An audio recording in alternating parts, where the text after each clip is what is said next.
I remember walking through woods and parks as a child, always on the hunt for imaginary Pokémon. I would pretend I was a trainer on the hunt, staging imaginary battles and throwing imaginary Pokeballs, looking for new wild Pokémon to add to my team. I wanted nothing more than to be a Pokémon trainer, and to go on adventures throughout the Pokémon world. The mainline Pokémon RPGs are fantastic games, and I've spent countless hours with each of them, but they can only take you so far. Walking through the tall grass to encounter Pokémon in these games leaves a lot up to the imagination. These worlds, though fun to explore in their own right, don't showcase Pokémon with any personality. Back during my childhood, Pokémon Snap for the N64 was really the only game that attempted to delve into the more natural side of Pokémon. It put interactions between Pokémon and their environments at the forefront, creating colorful creations within the Pokémon universe that felt alive. It was the closest thing to the fulfillment of what my childhood self wanted, and as years went on, nothing like Snap would come again. Almost 4 generations of Nintendo hardware later, and there was still no other game that could scratch the same itch that Snap did. Now, a Pokémon Snap sequel is finally here. Is it a worthy successor to the original? And does it rekindle the same kind of magic that helped bring the Pokémon world to life over 20 years ago? New Pokémon Snap is packaged exactly how a modern sequel 20 plus years in the making should be. The menu UI is slick, clean, and smooth.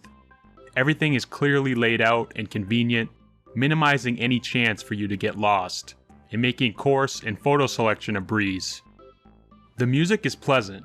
While not extremely memorable, it does its job, and while exploring stages, the music doesn't distract you from your ability to hear Pokémon cries, which in some cases can alert you to an interaction that might warrant your attention. For anyone wondering, Pokémon don't say their own names like in the anime. Aside from Pikachu, Pokémon use their nondescript video game cries in New Pokémon Snap. The game also features bits and pieces of voice acting. Though not the entire game is voice acted, the scenes that do have voice acting are a really nice touch that helps breathe more life into the adventure. Adding expanded voice acting is a great decision in my book, which adds an increased sense of immersion compared to the original Pokémon Snap. In New Pokémon Snap, the moment-to-moment gameplay is pretty much flawless. Dual analog aiming for the camera works perfectly well, especially with the addition of quick turning using a press of the D-pad. This is great for those moments when you hear a faint Pokémon cry in the distance, or sense something behind you that you don't want to miss. Alternatively, there's an option to toggle on Gyro Controls, and they work as well as you would expect.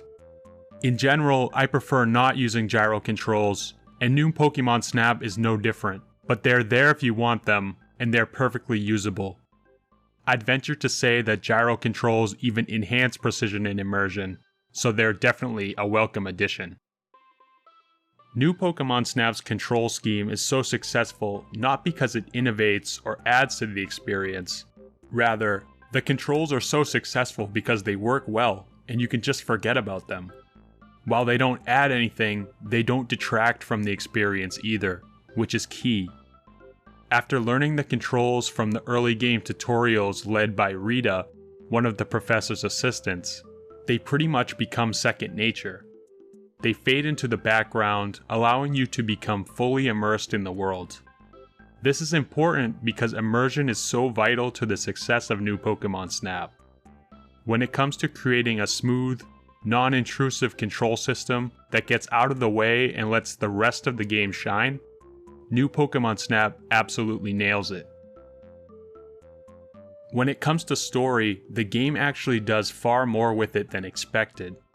New Pokémon Snap isn't some epic quest to save the world, but it does give a bit more context to the photography expedition than its N64 predecessor did.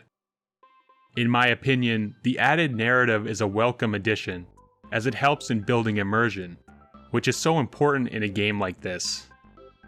As the player character, you set off as a member of Professor Mirror's research team, looking to find out more about the Illumina phenomenon, an event unique to Pokémon of the Lental region which causes them to glow with a mysterious fluorescent light. It is your job to explore a wide range of different courses, all while taking pictures of Pokémon and finding clues to the locations of these special Illumina Pokémon. The research team's goal is to observe these Illumina Pokémon to find out more about them and their origins, and the hunt for these Pokémon serves as the main progression tool pushing the story forward. Where I'd say the game is more rough around the edges is Professor Mirror's photo grading system. The system, though briefly explained at the start of the game, is a little bit tough to follow. Essentially, each photo you choose to submit to Professor Mirror gets 2 separate scores.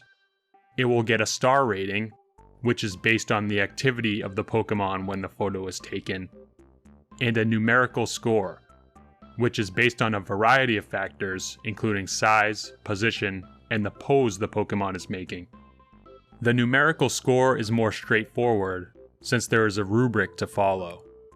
The better the photo is in each of the grading categories, the higher numerical score it will get. However, the less clear one is the star rating. You can record 4 photos of each Pokémon in your photo decks, 1 for each star rating. Submitted photos are ranked from 1 to 4 stars.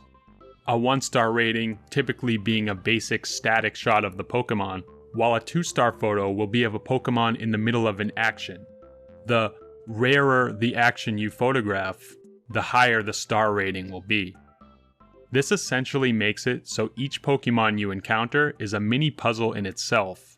As to go for a complete photo decks, you must figure out how to elicit each of the behaviors required to record each star rating.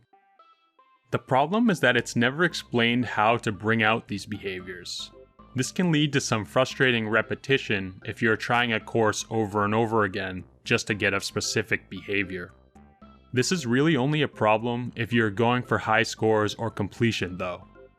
If you go through the game just trying to get as many good photos of new Pokémon as you can, you'll be fine, and you'll progress in the story just as well as if you were shooting for high photo marks and star ratings. The process of selecting which photos to submit to Professor Mirror, while novel at first, can quickly become tedious, especially if you happen to photograph several different Pokémon on a single course. Luckily, new Pokémon Snap remedies some of the tedium by including an option to automate your submissions.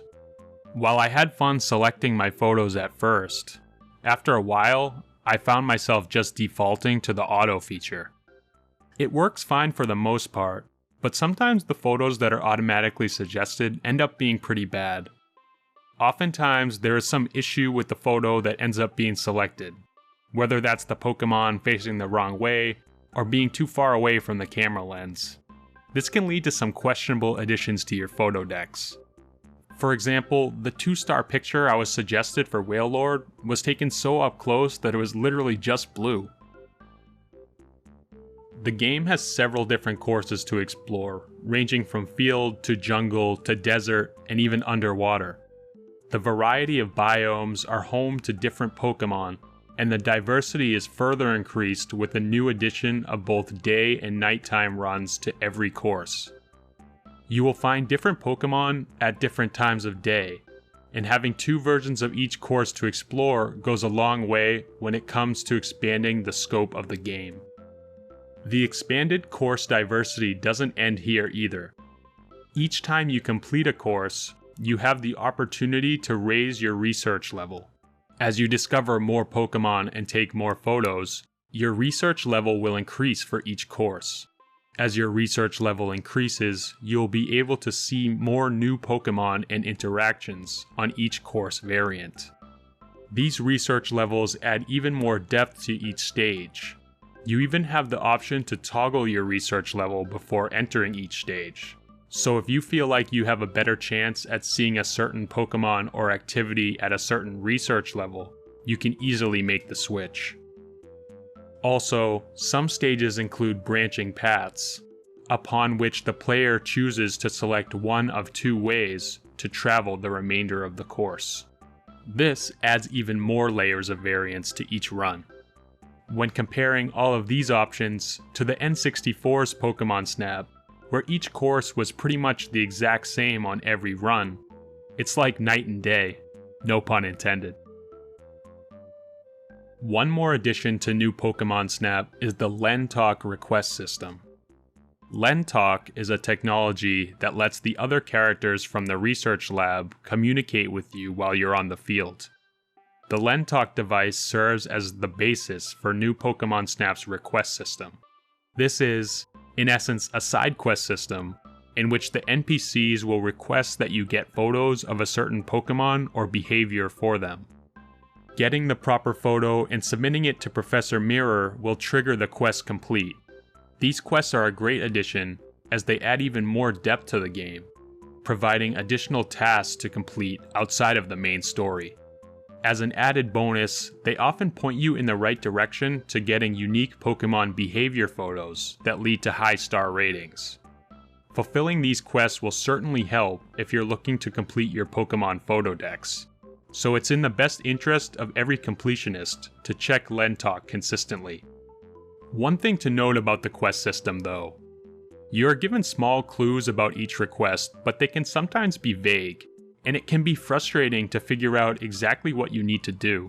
Also, the request instructions don't tell you what research level you should be on to have the best chance at finding the target Pokémon or interaction, so it can sometimes be a bit of a wild goose chase.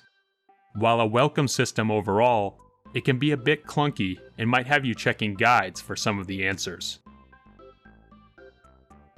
While you'll find plenty of regular Pokémon during each run of a course, your encounters with the new Illumina Pokémon are presented kind of like boss fights.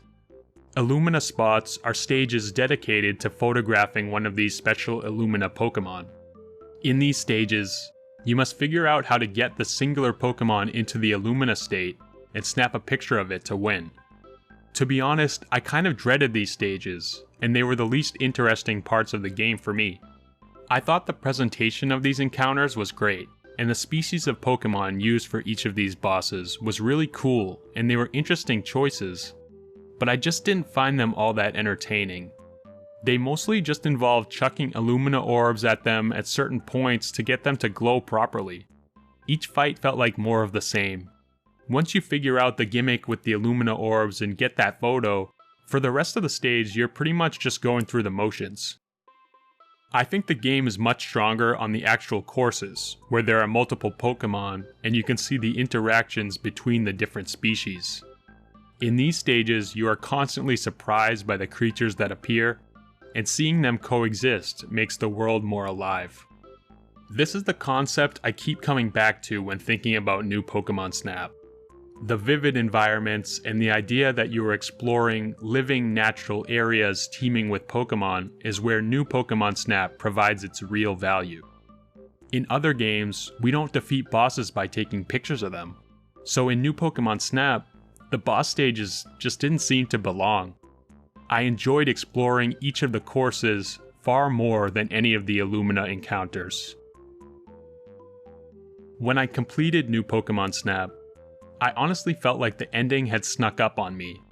I was a little dissatisfied because I was having a lot of fun, but it isn't all bad because when it comes to post-game and replay value, this is certainly a game you can get a lot of playtime from.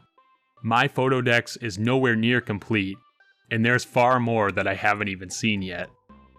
If you enjoyed the original Pokémon Snap at all, then you have probably picked this up already. But if you haven't, I can wholeheartedly recommend giving new Pokémon Snap a try. If you're looking for a real gamer's game with a meaty single-player campaign and hours of fresh content, you won't find that here. But if you are a Pokémon fan, you're in for a real treat.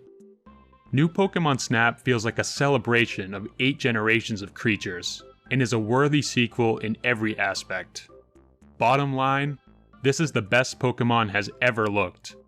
And seeing this world come to life in HD on the Nintendo Switch is a dream come true that was decades in the making.